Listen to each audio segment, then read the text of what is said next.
नमस्कार दोस्तों, classical mechanics के वीडियो नंबर 2 में आप सभी का स्वागत है। इस वीडियो में हम डिस्कस करेंगे अबाउट कॉन्स्टेंट्स। क्या होता है कॉन्स्टेंट्स, इसके बारे में डिस्कस करेंगे।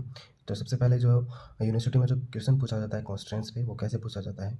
Explain the meaning of constants in a system, list different types of constants with an example of each.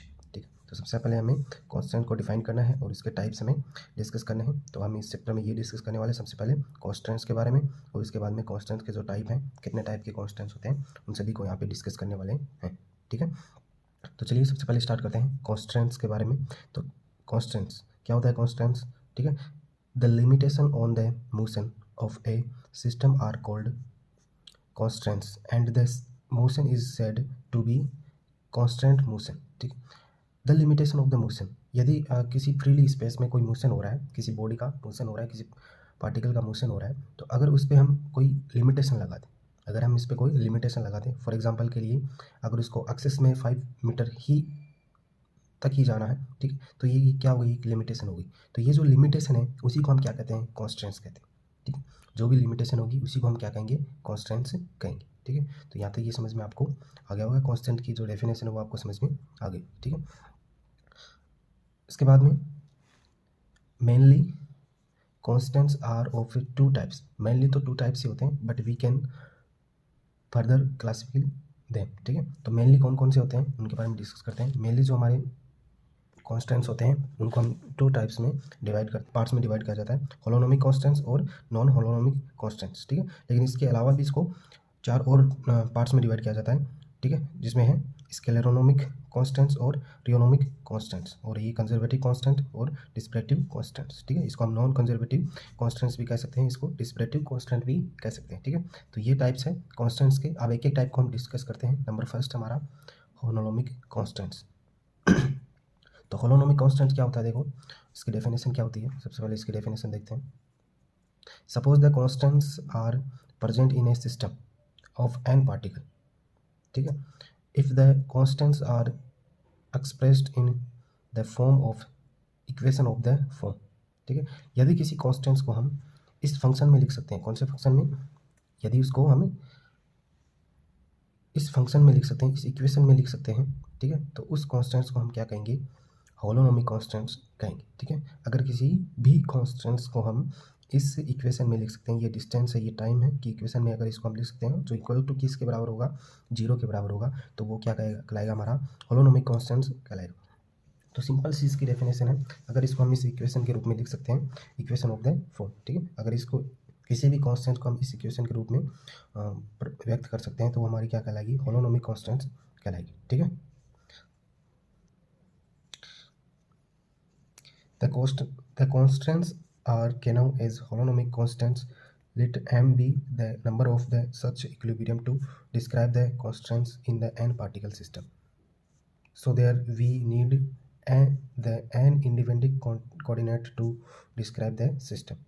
ठीक है, तो डिग्री ऑफ फ्रीडम निकालने के लिए हमने क्या किया था, यहाँ पे इंडिपेंडेंट कोऑर्डिनेट की हमें आवश्यकता होती है, वो क्या कहलाते हैं, हम डिग्री ऑफ फ्रीडम कहलाते हैं। तो यहाँ पे जो हमारे डिग्री ऑफ फ्रीडम है वो कितनी हो जाएगी, degree of freedom n equal to कितनी हो जाएगी, 3n माइनस m।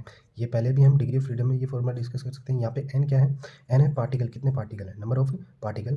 ठीक है, और m क्या है, m है यहाँ पे कॉन्स्टेंट्स, कितने कॉन्स्टेंट्स यहाँ पे लग रहे हैं, तो वो हम इसमें से क्या कर देंगे, माइनस कर देंगे। तो हमारे पास जो शेष रिमेनिंग जो आएगी वो हमारे पास क्या आएगी, number of degree of freedom आ जाएगी। ठीक है, तो यहाँ पे डिग्री ऑफ फ्रीडम है हमारे पास कितनी हो जाएगी, 3n माइनस m हो जाएगी।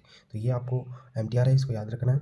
ये एक अगर कांस्टेंट दे रखा हो और डिग्री ऑफ फ्रीडम पूछा हो, तो पार्टिकल नंबर ऑफ पार्टिकल हमें पता हो तो 3n माइनस m कर देंगे, और हमारे पास क्या आ जाएगा, यहाँ पे डिग्री ऑफ फ्रीडम आ जाएगा। फॉर एग्जाम्पल से देखते हैं, इसके एग्जाम्पल भी हमें देखने हैं। ठीक है, तो एग्जाम्पल नंबर 1 है, if a particles is allowed to the move on the circumference of the circle. ठीक है, तो एक पार्टिकल है जो मूव कर रहा है सर्कमफेरेंस पर ऑफ एक सर्कल की। ठीक है, तो इसको डायग्राम से देखो, ये एक पार्टिकल है और ये क्या कर रहा है, एक सर्कमफेरेंस पर मूव कर रहा है। ठीक है, इसकी ये जो कोऑर्डिनेट है वो कितने हो जाएगी, r, थीटा हो जाएगी। ठीक है, r, theta. So constant equilibrium, तो कांस्टेंट इक्विलिब्रियम पर क्या होगा, r minus A equal to किसके बराबर हो जाएगा, 0 की। r माइनस ए किसके बराबर हो जाएगा, 0 की। तो यहाँ से r किसके बराबर हो जाएगा, a की। ठीक है, तो यहाँ पे इसकी जो रेडियस है वो कितनी है, आर, ठीक है। तो यहाँ पे देखो, अगर मैं इस पॉइंट को यहाँ पे लेके आ जाऊँ, यहाँ पे लेके आ जाऊँ, जिस मर्जी पे सरकमफेरेंस पर यहाँ पे इसको लेके आऊँ, तो यहाँ पे चेंज क्या होगा, यहाँ पे रेडियस चेंज नहीं होगी। क्यों नहीं होगी? क्योंकि रेडियस इसकी क्या है, फिक्स है। तो रेडियस फिक्स है और वो कितनी है, ए के बराबर, ए के इक्वल। तो रेडियस फिक्स हो गई, तो ये इस पर क्या लगाया, कॉन्स्टेंट्स लगे, इस पर लिमिटेशन लग गई कि इसकी जो लिमिटेशन है वो कितनी है, कि इसकी रेडियस कितनी है, ए है। तो ये हमारे पास इसकी क्या हो जाएगी, लिमिटेशन हो गई। अब लिमिटेशन हो गई, लेकिन अगर मैं इस पॉइंट को यहाँ पे लेके आता हूँ तो यहाँ पे जो एंगल है वो चेंज होगा, यहाँ पे लेके आऊँगा तो एंगल और चेंज हो जाएगा। ऐसे अगर डिफरेंट सरकमफेरेंस पर इसको मैं घुमाता हूँ तो ये हमारे पास एंगल इसमें क्या हो जाएगा, चेंज होता रहेगा। तो वी कैन से दैट जो डिग्री ऑफ फ्रीडम है, ठीक है, वो ओनली डिपेंड, या फिर ये जो पॉइंट है इसकी पोजीशन है ओनली डिपेंड ऑन थीटा, ठीक है। इस जो पॉइंट की जो पोजीशन है वो केवल और केवल किस पे डिपेंड कर रही है, थीटा पे डिपेंड कर रही है। तो we can say the degree of freedom only one, why, because this position, this particle position है depend only theta. R is constants, R पे डिपेंड नहीं कर रही। आर क्या है, इसकी रेडियस जो कि क्या है, फिक्स है। So there only one independent coordinate, coordinate तो यहाँ पे दोनों है, लेकिन इंडिपेंडेंट कोऑर्डिनेट कौन सा है, केवल और केवल थीटा है, ठीक है। तो ये बात आपको समझनी है। मैंने आपको डिग्री ऑफ फ्रीडम में भी ये बात डिस्कस की थी कि हमें और केवल क्या करना है, इंडिपेंडेंट कोऑर्डिनेट काउंट करने हैं। तो यहाँ पे इंडिपेंडेंट कोऑर्डिनेट कितने हैं, केवल और केवल वन है, थीटा। तो यहाँ पे डिग्री ऑफ फ्रीडम कितनी हो जाएगी, वन हो जाएगी। Coordinate q equal to theta is sufficient to describe the motion of particle. तो थीटा से हम सफिशिएंट इसको डिस्क्राइब कर सकते हैं, इसके मोशन को डिस्क्राइब कर सकते हैं, ठीक। तो ये एग्जांपल आपको क्लियर हुआ होगा। नेक्स्ट एग्जांपल हम देखते हैं इसी में आगे, सेकंड एग्जांपल है। तो सेकंड एग्जांपल हमारा क्या है, simple pendulum with rigid spot show. एक सिंपल पेंडुलम है, इसका हम डायग्राम भी बना लेते हैं। एक सिंपल पेंडुलम है और एक रिजिड बॉडी, यहाँ पे इसको रिजिड किया गया है, ठीक है। तो ये हो गया हमारे पास सिंपल पेंडुलम। ये इसकी इक्विलिब्रियम पर है, अगर ये यहाँ पे रहता है समटाइम्स, तो ये जो एंगल है वो कितना है, थीटा है। ये जो लेंथ है वो कितनी है, एल है, ठीक है। तो सो कॉन्स्टेंट इक्विलिब्रियम पर क्या हो जाएगा, आर इक्वल टू किसके हो जाएगा, एल की हो जाएगी। Then R minus L equal to zero. तो ये जो एल है जो इसकी लेंथ है पेंडुलम की, ठीक है, वो क्या है, सिंपल पेंडुलम की, वो फिक्स है। सो दिस पार्टिकल है पोजिशन, इसकी जो मोशन है वो केवल और केवल किस पे डिपेंड कर रही है, थीटा पे डिपेंड कर रही है, ओनली डिपेंड ऑन थीटा। तो थीटा पर अगर डिपेंड कर रही है तो यहाँ पे हमारे पास इसको डिस्क्राइब करने के लिए, मोशन को डिस्क्राइब करने के लिए केवल कितने कोऑर्डिनेट, इंडिपेंडेंट कोऑर्डिनेट क्या हो सकता है, वन कोऑर्डिनेट क्या हो सकता है। तो थीटा यहाँ पे क्या हो जाएगा, डिग्री ऑफ फ्रीडम हो जाएगी, ठीक है। So there only one independent coordinate theta equal to q equal to theta is sufficient to describe the motion of a particle, ठीक है। तो लेंथ तो पेंडुलम की क्या हो जाएगी, फिक्स हो जाएगी। तो only can theta define is motion, ठीक है। नेक्स्ट हमारे पास है सेकंड। फर्स्ट हमने होलोनोमिक कांस्टेंट्स के बारे में पढ़ा था, सेकंड हमारे पास है नॉन होलोनोमिक कांस्टेंट्स, ठीक है। तो ये बिल्कुल अपोजिट है किसके, होलोनोमिक कांस्टेंट्स के बिल्कुल क्या हो जाएगा, अपोजिट हो जाएगा। The constants which are not expressible in the form of equation. उसको होलोनोमिक कांस्टेंट के बारे में हमने क्या पढ़ा था, जिसको हम फॉर्म में एक्सप्रेस कर सकते हैं, ठीक है। F equal to R one R two T equal to zero, ठीक है। और इसको हम इस फॉर्म में एक्सप्रेस नहीं कर सकते। अगर एक्सप्रेस कर सकते तो हमारे पास क्या हो जाता, वो होलोनोमिक कांस्टेंट हो जाता।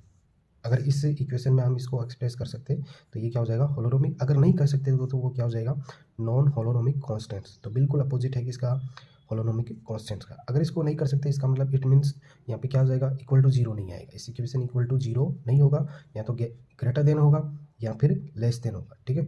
या तो ग्रेटर देन होगा या फिर क्या होगा, लेस देन होगा। तो यहाँ पे इक्वल टू का साइन नहीं आके यहाँ पे क्या आ जाएगा, greater than and less than आएगा, ठीक है। तो ये आपको ध्यान रखना है, जब भी आपको ऐसी इक्वेशन दिखे तो वो किसकी इक्वेशन होगी, जहाँ पे ग्रेटर देन और लेस देन का साइन हो तो वो होगी नॉन होलोनोमिक कांस्टेंट्स की इक्वेशन होगी, ठीक है। देन कांस्टेंट आर के नाम as a non holonomic constants, ठीक। इसको एक एग्जांपल से देखते हैं हम। एग्जांपल नंबर फर्स्ट एग्जांपल में क्या कर रहा है, the motion of a particle which placed on the circumference of sphere of radius A, then their constants equation is define as. अगर कोई पार्टिकल है जो एक स्फीयर पे मोशन कर रहा है, ठीक है, तो उसकी जो सर्कम रेडियस है वो क्या हो रही है, circumference of sphere, of radius A then there constant equilibrium is defined. तो उसको हम डिफाइन कैसे करेंगे, इसकी जो रेडियस है, जैसे ये सर्कमफेरेंस है, एक स्फेयर है, तो उसकी रेडियस कहाँ से कहाँ से, जीरो से आर ए तक जा सकती है। ए इसकी क्या है, रेडियस, ठीक है। तो यहाँ तक इसकी जो पार्टिकल है वो क्या कर सकता है, मूव कर सकता है, ठीक है, सेंटर से लेके सर्कमफेरेंस तक। तो यहाँ पे हमारे पास जो इसको डिफाइन करेंगे हम किससे करेंगे, r minus a is greater than equal zero, ठीक है। ग्रेटर देन इक्वल कितना हो जाएगा, जीरो, किसके बराबर हो जाएगा, so we can say r is greater than equal a. R is greater than equal मतलब आर क्या है, हमेशा क्या होगा, r minus a is greater than equal to क्या होगा, जीरो होगा। इट मीन्स आर का मैक्सिमम वैल्यू कितनी हो सकती है, ए की इक्वल हो सकती है। और ये वेराई करेगा कहाँ से, जीरो से ए तक वेरिएबल है, ठीक है। तो ये जीरो से क्या है, ए तक वेरी करेगा, और यहाँ से मैक्सिमम वैल्यू कितनी हो जाएगी, ए हो जाएगी, ठीक है। तो यहाँ पे इक्वल टू का चिन्ह नहीं, यहाँ की किसका चिन्ह आ रहा है, साइन आ रहा है यहाँ पे, ग्रेटर देन और लेस देन का साइन आ रहा है, ठीक है। तो ये हमारे पास हॉलोनोमिक कांस्टेंट था जिसको हमने पढ़ा। और आगे हम डिस्कस करेंगे अबाउट स्क्लेरोनोमिक कांस्टेंट के बारे में, ठीक है। स्क्लेरोनोमिक कांस्टेंट क्या कहता है, if the constants are independent of time, ऐसा कांस्टेंट जो इंडिपेंडेंट हो किस पे, टाइम पे, सो में independent of time, then constants is known as Celeronic constants. Constants do not have time expansibility, ठीक। सो द ऐसा सेलेनोमिक कांस्टेंट क्या होता है जो इंडिपेंडेंट है वो टाइम से। सो डी एफ अपॉन में डी टी इक्वल टू कितना हो जाएगा, जीरो हो जाएगा, ठीक है। डी एफ अपॉन में डी टी इक्वल टू कितना हो जाएगा, जीरो। ऐसा जो अगर कांस्टेंट है जिसमें डी एफ का डेरिवेटिव करने, ऐप का डेरिवेटिव करने पर कितना आ जाए, जीरो आ जाए, तो इसको हम क्या कहेंगे, सेलेनोमिक कांस्टेंट कहेंगे, जो इंडिपेंडेंट होगा किससे, टाइम पे। टाइम पे क्या होगा, इंडिपेंडेंट होगा। फोर्थ है rheonomic constants, the equation of constants content the time as an explicit variable, then constants are known as a rheonomic constants, ठीक है। तो ऐसा कांस्टेंट्स जो टाइम पर क्या हो, डिपेंडेंट हो, इंडिपेंडेंट नहीं हो, डिपेंडेंट, ठीक है। तो बिल्कुल ये स्केलरोनोमिक कांस्टेंट्स के क्या हो गया, अपोजिट हो गया। वहाँ पे डेल एफ अपन में डेल टी किसके इक्वल था, जीरो, यहाँ पे नॉट इक्वल टू क्या होगा, जीरो, ठीक है।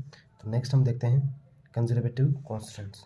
Conservative constants, if total mechanical energy is conservative during the motion और the constants force do not having any work, ठीक है। तो अगर ऐसा कोई कांस्टेंट है जिसमें टोटल मैकेनिकल एनर्जी क्या होती है, कंजर्वेटिव होती है, तो उसको हम क्या कहेंगे, कंजर्वेटिव कांस्टेंट्स कहेंगे, ठीक है। नंबर 6 है डिस्प्लेसिव, एंड इसी का हमने दूसरा नाम रखा था नॉन कंजर्वेटिव कांस्टेंट्स, ठीक है। डिस्प्लेसिव कांस्टेंट्स या non conservative constants. If total mechanical energy is not conservative and the constants force do not any work, then the constants called displacive और नॉट कंजर्वेटिव कांस्टेंट्स, ठीक है। तो बिल्कुल opposite है, इसमें total mechanical energy is not conservative और जो constant force है do not have any work, ठीक। Then the constants called dissipative and non conservative constants, ठीक। तो ये हमने कांस्टेंट्स की बात की। कांस्टेंट्स के बारे में आपको समझ में आया होगा, आई होप, उम्मीद करता हूँ आपको ये समझ में आया होगा। Thank you very much for watching this video. जय हिंद, जय भारत।